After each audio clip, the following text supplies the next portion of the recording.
Mari kita lanjutkan cerita sebelumnya. Bab 828.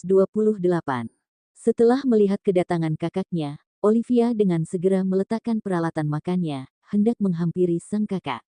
Sedangkan Stefan, dengan refleksnya, menahan lengan Olivia. Olivia memelototinya. Olive.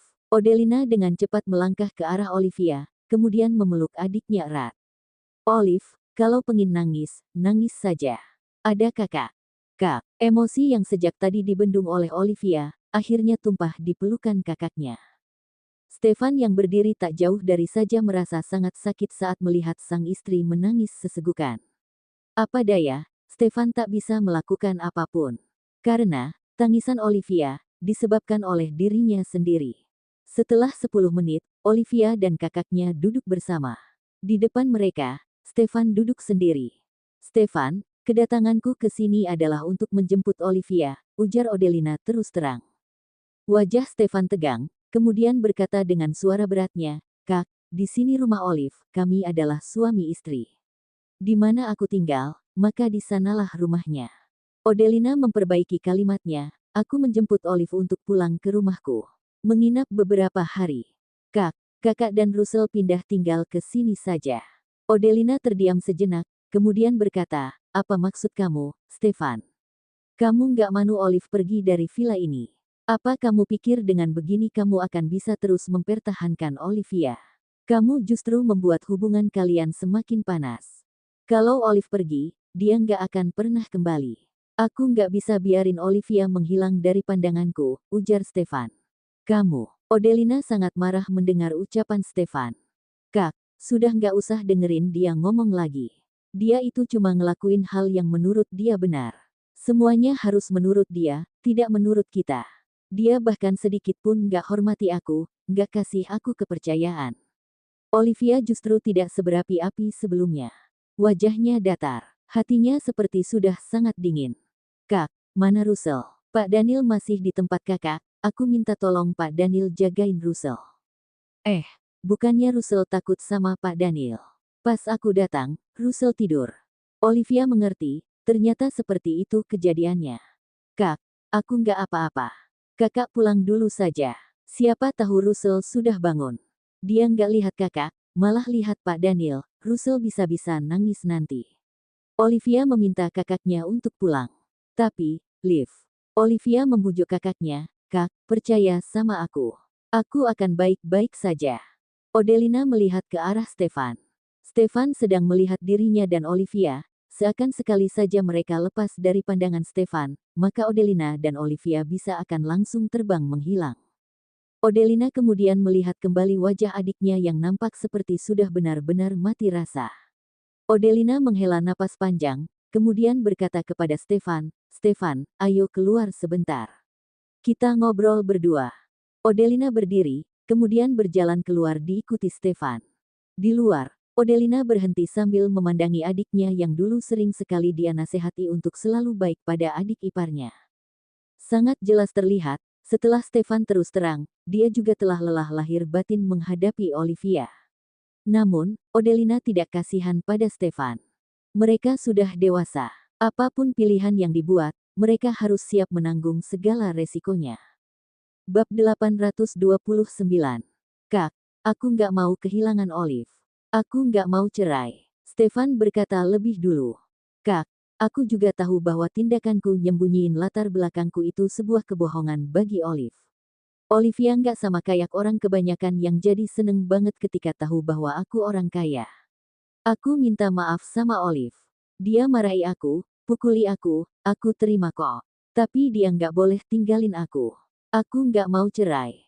Setelah Stefan berbicara, Odelina mulai bersuara, apa kamu pikir jika kamu biarkan Olive keluar dari villa ini, maka kamu nggak akan bisa lihat dia lagi selamanya.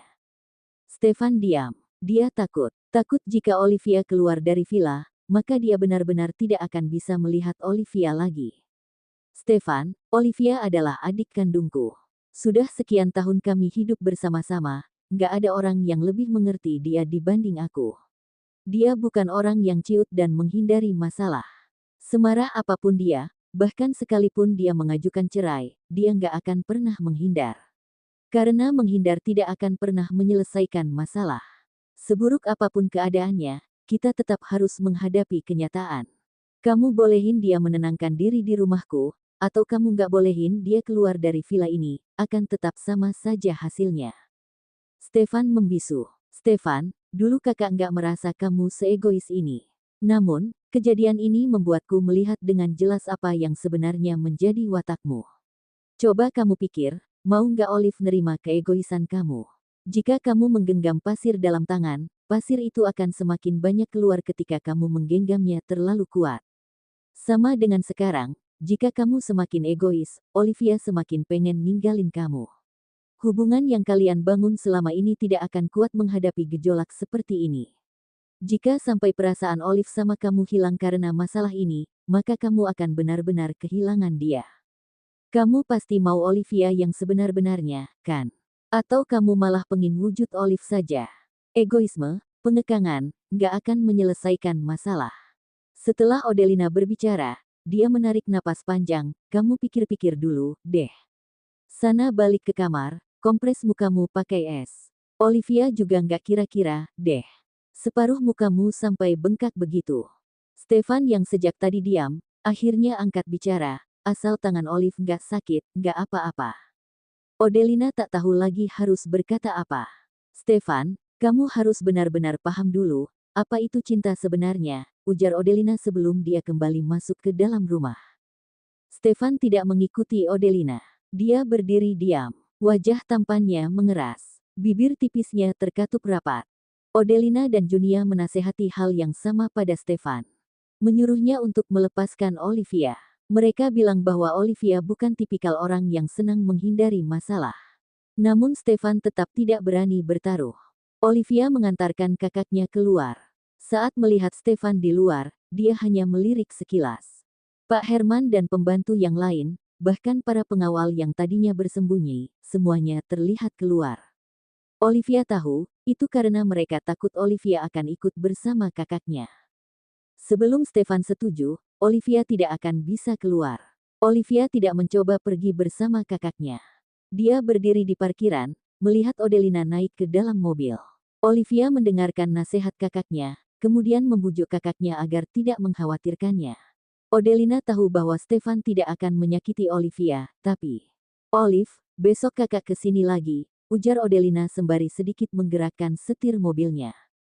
Olivia mengiyakan, kemudian melambaikan tangan pada kakaknya. Olivia terus memperhatikan kakaknya pergi menjauh, sampai tak terlihat lagi. Malam mulai menutup langit, udara dingin bertiup kencang, terasa menusuk kulit. Begitupun hati Olivia. Olivia berbalik badan, kemudian berjalan di halaman tanpa tujuan. Stefan mengikuti Olivia. Mereka berdua sama sekali tidak bercakap-cakap. Seakan ada sebuah bongkahan es besar yang menyelimuti suami istri itu.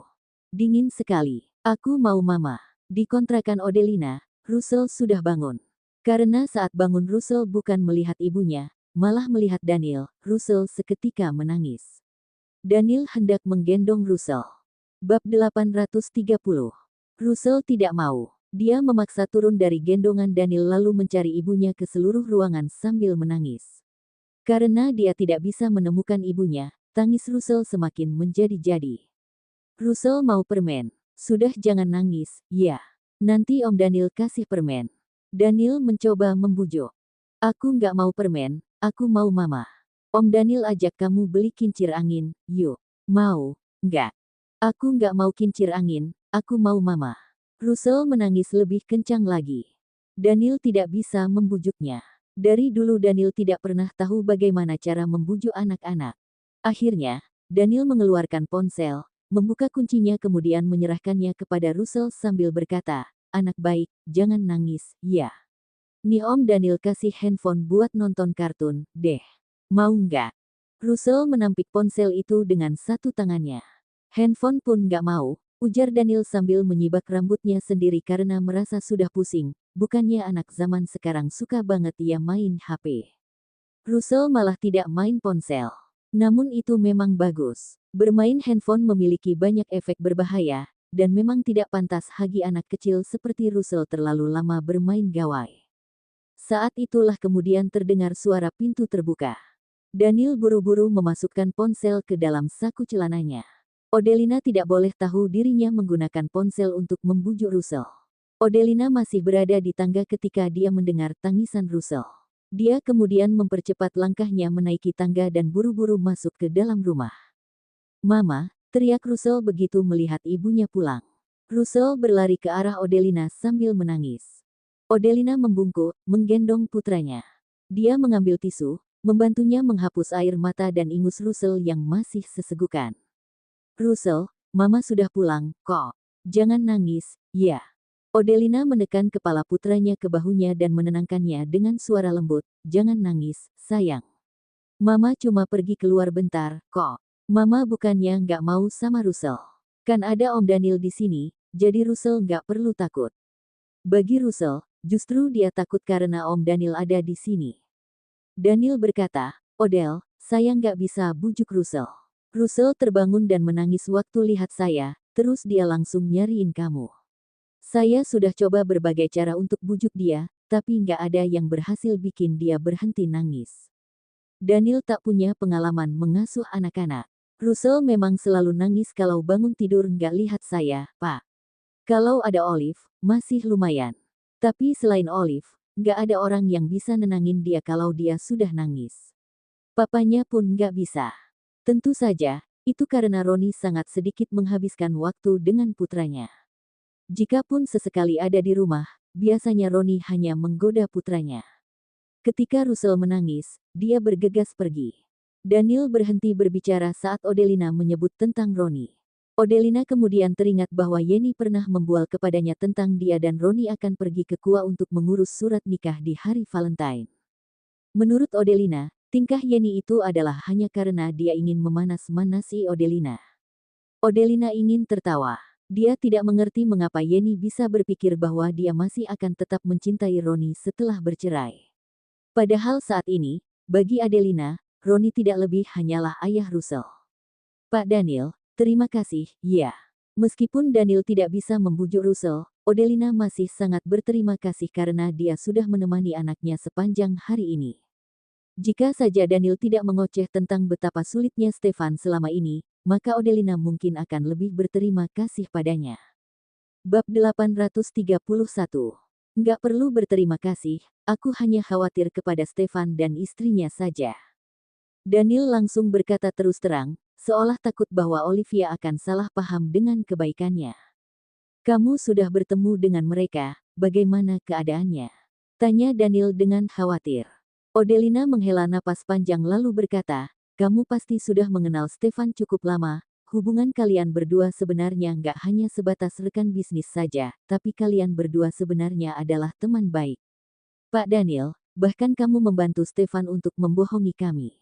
Seharusnya kamu lebih tahu jelas bagaimana sifat Stefan daripada aku." Sekarang Stefan meyakini, asalkan dirinya bisa membuat Olivia tetap tinggal di rumah, maka semua masalah ini akan berlalu. Tapi Olivia terus-menerus berusaha untuk dapat keluar dari rumah tersebut. Stefan bersikeras menahannya untuk tetap di rumah. "Aku rasa Stefan sudah lelah, Olivia juga sudah kehilangan harapannya." Daniel membuka mulutnya berusaha membantu sahabatnya untuk mengatakan hal-hal yang baik, tapi tidak ada satu hal pun yang keluar. Dirinya sudah berkali-kali mengatakan hal-hal yang baik hingga tenggorokannya terasa kering, entah sudah berapa gelas air minum yang diteguknya di tempat Odelina. Saat ini, hanya Stefan sendirilah yang bisa menyelesaikan masalah ini. Kita sudah berusaha yang terbaik untuk mereka. Daniel tak kuasa kembali menghela napas panjang begitu teringat sifat Stefan yang buruk. "Berikan sedikit waktu untuk Stefan, aku yakin dia pasti akan mengerti." Dengan memaksa Olivia untuk tetap tinggal di sisinya hanya akan memperburuk hubungan mereka berdua. Bahkan dirinya yang tidak tahu cinta saja bias mengerti, masa Stefan tidak mengerti akan hal sederhana ini. Daniel melihat jam tangannya, lalu berkata kepada Odelina, "Odelina, aku pulang dulu, ya. Kalau ada apa-apa langsung saja hubungi aku pasti akan langsung membantumu." "Baik, biar aku antar." Daniel tidak menolak perhatian dari Odelina ini. Sambil menggendong anaknya, Odelina menemani Daniel turun ke bawah. "Russell, Om Daniel pulang dulu ya." Daniel mencubit ringan pipi Russell yang menggemaskan. Sebelum Russell sempat memukul tangan Daniel, pria itu sudah terlebih dahulu menarik tangannya. Kemudian Daniel buru-buru masuk ke dalam mobil sambil menertawakan kelucuan bocah kecil itu. Setelah mobil Daniel menghilang di kejauhan, Odelina baru kembali berjalan masuk ke rumahnya sambil menggendong putranya. Odelina. Tiba-tiba terdengar suara yang sangat familiar memanggil namanya. Tanpa harus menolehkan kepala melihat siapa yang memanggilnya, Odelina langsung mengetahui pemilik suara itu tidak lain adalah Roni Pamungkas. Perempuan itu menghentikan langkah kakinya, tapi kepalanya tetap lurus ke depan, menghadap apartemen tempat tinggalnya. Odelina. Roni kembali memanggil perempuan itu, hanya saja kali ini suaranya bercampur dengan nada kemarahan. Mungkin saja Odelina tidak memedulikan pria itu, hingga membuat Roni menjadi marah atau mungkin karena Connie dari kejauhan melihat Odelina mengantar Daniel ke mobil, sehingga emosi pria itu seketika naik dan menjadi sangat marah. Roni langsung berlari dan melompat ke depan perempuan itu, menghalangi langkah ibu dan anak kembali masuk ke dalam apartemen. Begitu pria tersebut berjalan mendekatinya, Odelina langsung dapat mencium bau alkohol yang sangat kuat dari pria itu. Odelina langsung mengerutkan alisnya dan berjalan mundur beberapa langkah sambil menggendong putranya. Roni, berapa banyak bir yang kamu minum? Bau sekali, kamu jangan terlalu dekat dengan Russell, nanti dia sakit. Roni membelalakan matanya menatap Odelina. Dirinya minum banyak alkohol, bukankah itu adalah suatu hal yang wajar? Belakangan ini benar-benar banyak masalah yang menimpa dirinya, pekerjaannya di kantor semakin hari semakin buruk. Begitu pulang ke rumah, masih harus menghadapi ocehan dan keluhan dari kedua orang tua dan juga kakak perempuannya. Mereka mengkritik Yeni yang begitu tidak bijaksana. Hari ini adalah hari kasih sayang, dirinya dan Yeni mendaftarkan pernikahan mereka di catatan sipil. Meskipun pernikahan mereka tidak mendapatkan restu dari keluarganya, Roni tetap merasa bahagia karena dapat memberikan status resmi untuk orang yang dicintainya. Roni benar-benar merasa bersalah terhadap Yeni. Bab 832. Akan tetapi, mereka berdua belum sempat merayakan hal ini. Atasan Roni sudah meneleponnya untuk segera kembali ke kantor untuk bekerja. Kemudian Roni melihat wawancara mengenai Direktur Utama Aditama Group yang menyayangi istrinya. Ternyata suami Olivia memang benar Stefan Aditama. Waktu itu Roni sudah sempat mencurigai hal ini, tapi pria itu membantahnya. Ternyata dugaan Roni dari awal memang benar. Ketika Yeni mendengar berita ini, perempuan itu langsung merasa sangat cemburu. Yeni merasa iri dengan Olivia yang memiliki nasib begitu baik karena bisa hinggap di dahan pohon yang tepat dan berubah menjadi burung phoenix. Kemarin ketika Yeni mengetahui bahwa nenek Yuna ternyata adalah bibi kandung dari Odelina, Yeni juga merasa sangat iri. Sepanjang sore Yeni melewati harinya dengan rasa cemburu dan iri hati. Hal ini membuat Roni sangat tidak nyaman. Olivia menikah dengan direktur utama dari grup Aditama adalah urusan Olivia. Yeni bisa merasa cemburu seperti itu. Apakah Roni sama sekali di matanya? Odelina. Roni membentak perempuan itu. Pria tadi itu, Pak Daniel, kan? Untuk apa Pak Daniel ke rumah kamu? Apa yang kalian berdua lakukan? Apakah dia sedang mengejar kamu? Belakangan ini, Odelina telah kurus banyak. Walaupun bentuk tubuhnya masih jauh dari kata kurus, dibandingkan sebelum bercerai, perempuan itu jauh terlihat lebih langsing. Pantas saja kamu kurus begitu. Cepat, apa kamu berpikir setelah berhasil mengecilkan badan kamu, bisa mendapatkan kembali bentuk tubuhmu sebelum menikah itu, lalu bisa seperti adikmu terbang dan menjadi burung phoenix? Odelina, bagaimanapun kita pernah menjadi suami istri, sehari menjadi suami istri seumur hidup saling membalas budi. Aku hanya mengingatkanmu saja, jangan terlalu memaksakan diri, kamu gak pantas untuk Pak Daniel. Sekarang kalau ada pria tua yang bisa menyukai kamu, itu saja sudah bagus. Kamu kira setelah kita bercerai kamu bisa mendapatkan perempuan cantik dan muda seperti aku? Wajah Odelina langsung berubah menjadi dingin. Roni, apapun hubungan aku dengan Pak Daniel saat ini, apa urusannya denganmu? Kamu kira kamu siapa? Atas dasar apa kamu ikut campur urusanku? Kamu sangat hebat, setelah bercerai masih bisa meminang seorang perempuan muda dan cantik. Kalau begitu kamu pulang saja cari istri mudamu yang cantik itu. Buat apa jauh-jauh ke sana ikut campur urusanku? Jangan-jangan setelah kamu menikah dengan Yeni, kamu menyadari bahwa aku lebih baik darinya dan akhirnya menyesal sekarang.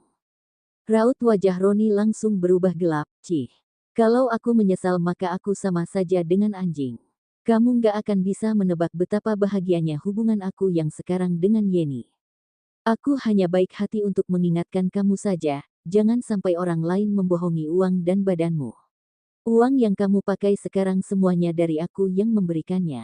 Odelina langsung tertawa dingin, terima kasih atas peringatanmu, apa maksud kamu memberikannya kepadaku, itu semua adalah hak aku yang aku dapatkan sendiri.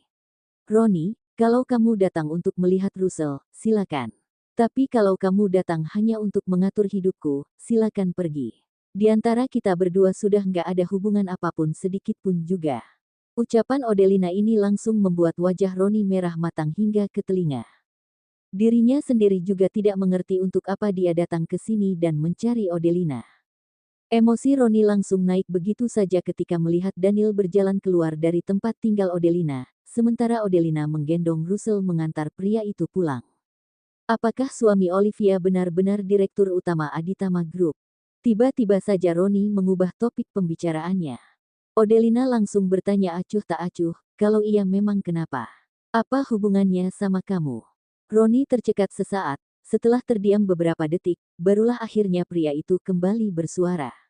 Odelina, ketika kita bercerai, kamu sudah berjanji kepadaku.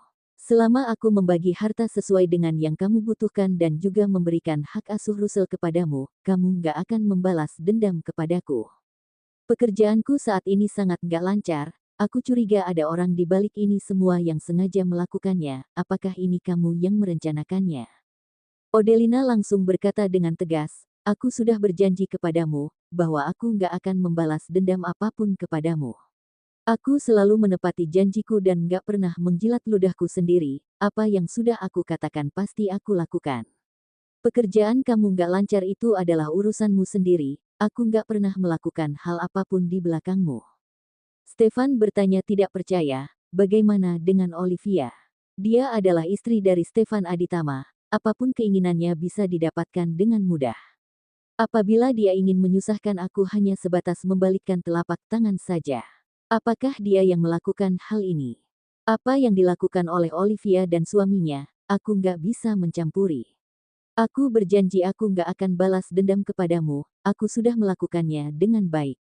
Ucapan Odelina ini membuat Roni merasa sangat marah, akhirnya pria itu baru mengetahui bahwa dirinya telah ditipu oleh perempuan ini. Bab 833.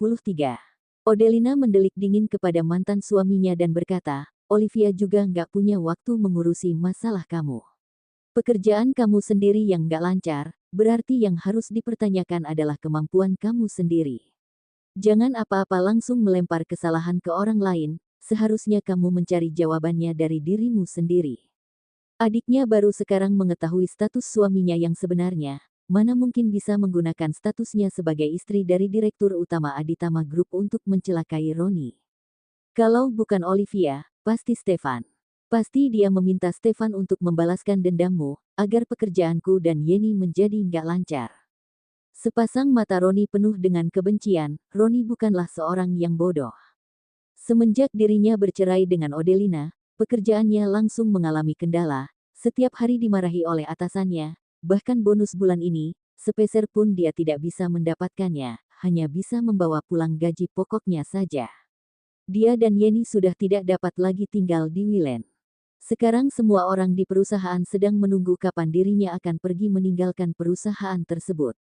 Kalau tidak ada orang yang sengaja melakukan hal ini padanya, tidak mungkin badai kecil bisa menggoyangkan posisinya yang sudah stabil.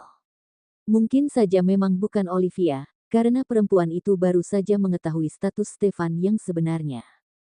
Namun Roni juga tidak percaya bahwa Stefan tidak melakukan hal apapun kepadanya. Jangan-jangan Stefan sendiri yang berinisiatif membantu Odelina untuk membalaskan dendamnya. Apakah Odelina saat itu punya suatu firasat atau mengetahui sesuatu, sehingga perempuan itu hanya berjanji bahwa dirinya sendiri tidak akan balas dendam kepadanya? Roni juga menyalahkan dirinya sendiri karena dia tidak benar-benar menelaah dengan baik celah tersembunyi ini. Kamu mengira Stefan yang menjebak kamu, silakan pergi dan cari Stefan langsung. Roni, kamu kira dirimu orang penting macam apa, hingga dapat membuat Stefan yang begitu sibuk memperhatikan benalu nggak berguna seperti kamu. Capai-capai berpikir untuk menjebak kamu, itu semua hanya membuang waktunya yang berharga saja. Jelas-jelas kemampuanmu sendiri yang bermasalah, setiap hari sibuk bermesraan dengan perempuan bernama Yeni itu, kalau ada masalah di pekerjaanmu bukankah itu hal yang wajar?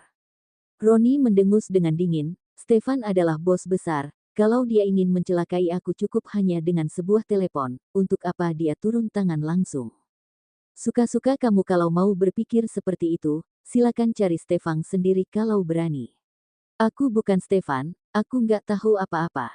Pokoknya semua hal yang sudah aku janjikan sudah aku lakukan, kamu jangan menuduh aku ingkar janji. Selesai berbicara, Odelina langsung berjalan melewati Roni menuju apartemennya sambil menggendong Russell. Roni membalikkan badannya dan menatap punggung Odelina dengan penuh kebencian. Pria itu berusaha keras untuk menahan amarahnya sehingga tidak turun tangan untuk memukul perempuan itu. Bagaimanapun Odelina masih menggendong Russell, pria itu tidak bisa memukul Odelina di depan anaknya. Apalagi Roni juga tidak bisa bertanggung jawab kalau dirinya sampai memukul perempuan itu, jangankan Olivia dan suaminya yang pasti akan langsung mencari dirinya untuk membalas dendam secara langsung. Kemarahan Odelina sendiri saja, sudah cukup membuatnya mundur. Ingin malam yang dingin berhembus menerpa kulit, membuat pria itu langsung tersadar dari mabuknya. Dirinya merasa bingung sendiri, bagaimana mungkin dia ke sini dan mencari Odelina. Kring, kring, kring. Terdengar suara ponsel berdering. Pria itu mengeluarkan ponsel dari sakunya dan melihat ada panggilan masuk dari Yeni pada layar ponselnya. Halo, Yen, aku lagi jalan pulang ke rumah. Roni tidak mengajak Yeni untuk bertemu dengan klien malam ini. Dirinya sengaja membujuk perempuan itu dengan mengatakan bahwa hari ini adalah hari pernikahan mereka. Roni tidak ingin perempuan itu terlalu letih dan membujuknya untuk pulang ke rumah lebih awal. Hati-hati di jalan, aku menunggumu di rumah. Iya, sayang. Roni berjalan ke arah mobilnya sendiri. Baru saja Roni menutup pintu mobil, tiba-tiba pria itu kembali teringat ketika bersama dengan Odelina. Odelina selalu berpesan kepadanya untuk jangan menyetir ketika mabuk, karena hal ini bisa membahayakan dirinya dan juga orang lain. Bab 834. Sementara Yeni jelas-jelas tahu bahwa dirinya baru saja bertemu dengan klien dan minum banyak alkohol. Ketika menelepon perempuan itu hanya mengingatkannya untuk hati-hati menyetir dan bukan jangan menyetir setelah minum. Hati kecil Roni terasa tergerus ketika membandingkan kedua perempuan ini. Pria itu hanya bisa menghibur hati kecilnya dan berkata kepada dirinya sendiri, Yeni masih sangat muda, belum mengerti bagaimana mengkhawatirkan orang lain. Pelan-pelan dia pasti akan bisa sendiri. Roni kembali memandangi tempat tinggal Odelina dari kejauhan selama beberapa saat, sebelum akhirnya dia pergi meninggalkan tempat itu. Pria itu juga sengaja untuk mampir ke toko bunga dan membeli bunga sebelum akhirnya pulang ke rumah. Setibanya di rumah yang disewanya, baru saja pria itu membuka pintu, Roni langsung mendapati ibunya sedang duduk sendirian di atas sofa dengan raut wajah yang penuh amarah. Ayah dan Yeni tidak terlihat berada di dalam ruang tamu. Kakak perempuannya sudah kembali ke rumah suaminya begitu liburan sekolah anak-anak telah usai. Hanya saja saat ini kakak dan suaminya sedang kehilangan pekerjaan dan meminta bantuan Roni untuk mencarikan mereka pekerjaan. Kondisi pekerjaan Roni sendiri saat ini sedang berada di ujung tanduk, bagaimana mungkin masih bisa membantu kakak dan suaminya untuk mencarikan pekerjaan. Kakak perempuannya pun langsung mengeluh kesal, menurut kakak perempuannya, semenjak dirinya dan Yeni bersama, Roni selalu sial. Kakak perempuannya juga mengatakan bahwa Yeni adalah bintang pembawa kesialan, siapapun yang bersamanya, pasti akan sial. Kemudian kakak perempuannya mulai memihak kepada Odelina. Katanya, meskipun Odelina gemuk dan jelek, dia tetap seorang istri yang baik yang dapat membawa kejayaan untuk suaminya. Semenjak Odelina menikah dengan adiknya, pekerjaan adiknya menjadi lancar dan karirnya terus meningkat. Barulah keluarga mereka bisa mempunyai harta seperti saat ini. Kakak perempuannya sengaja mengatakan dengan suara yang keras ketika mengeluhkan semua hal ini, seolah tidak takut Yeni bisa mendengar jelas semua perkataannya. Tentu saja hal ini membuat Yeni naik darah, perempuan itu langsung ribut dan mengusir kakak perempuan Roni sekeluarga dari rumah tersebut. Kalau kakak perempuannya tetap tidak mau meninggalkan rumah itu, mereka harus memberikan uang sewa rumah termasuk uang listrik, uang air dan lain sebagainya, membuat kakak perempuan Roni mengamuk. Roni kembali teringat akan peristiwa pertengkaran besar antara kakak perempuan dan Yeni pada malam itu, membuat dirinya harus mengeluarkan sejumlah uang dari kantongnya sendiri, kemudian membujuk kakak perempuannya agar mau pulang ke rumah suaminya, barulah kakak perempuannya pergi. Kebetulan anak mereka juga sudah harus masuk kembali ke sekolah. Setelah itu, Roni masih harus membujuk Yeni dan berusaha tawar-menawar kepada keluarga Yeni mengenai mahar pernikahan mereka. Dari pihak keluarga Yeni tidak mau untuk mengurangi mahar pernikahan mereka berdua sedikit pun. Mereka bilang, kalau uang yang diminta tidak sesuai, maka tidak akan membiarkan mereka berdua membuat sertifikat pernikahan. Untungnya Yeni mencintainya, perempuan itu diam-diam memberikan kartu keluarganya kepada Roni, barulah hari ini mereka bisa mendaftarkan pernikahan mereka berdua di catatan sipil. Wajah Roni pelan-pelan kembali cerah teringat akan hal ini. Bagaimanapun Yeni masih mencintainya, bukan hanya karena menginginkan hartanya saja baru memilih untuk bersama dirinya. Mahar pernikahan mereka bahkan belum diambil, tapi Yeni diam-diam mengambil kartu keluarganya untuk membuat sertifikat pernikahan ini. Ma, Roni pulang dan berjalan menuju ibunya sambil memeluk seikat bunga di tangan. Kenapa Mama marah-marah? Di mana Yeni? Ibunya melihat putranya pulang dengan seikat bunga di tangan, dirinya langsung tahu kepada siapa bunga itu akan diberikan, raut wajahnya pun langsung bertambah muram.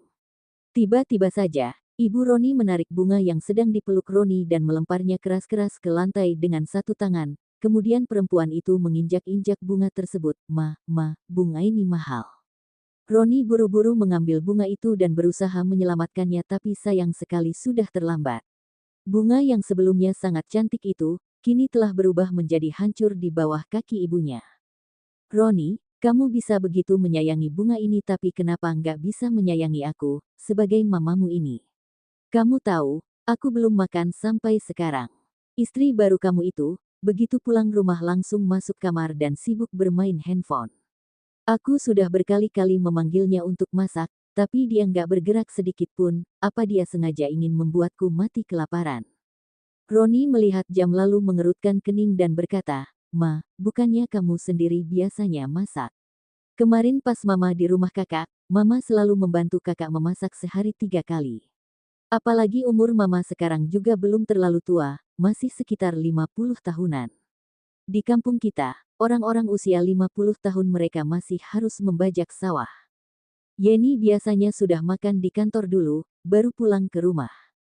Mendengar ucapan putranya ini, Ibu Roni merasa putranya sekarang telah melupakan ibu kandungnya setelah mempunyai istri. Kalau dipikir-pikir, Odelina tetap jauh lebih baik. Ketika Odelina masih menjadi menantunya, setiap kali dirinya datang, Odelina pasti akan ke pasar, membeli sayur kesukaannya dan memasak untuknya. Sedikit pun dirinya tidak perlu turun tangan untuk memasak. Setelah semua hidangan lengkap di atas meja makan, Odelina pasti memanggil dirinya untuk makan. Sekalipun suasana hatinya saat itu kurang baik, Ibu Roni bisa nambah 2-3 piring sambil mengatakan bahwa masakan Odelina tidak enak. Sekarang menantu barunya yang bernama Yeni, sudah makan terlebih dahulu di kantor baru pulang ke rumah. Apa tidak tahu harus memasakkan makanan untuk mertuanya. Cerita bersambung.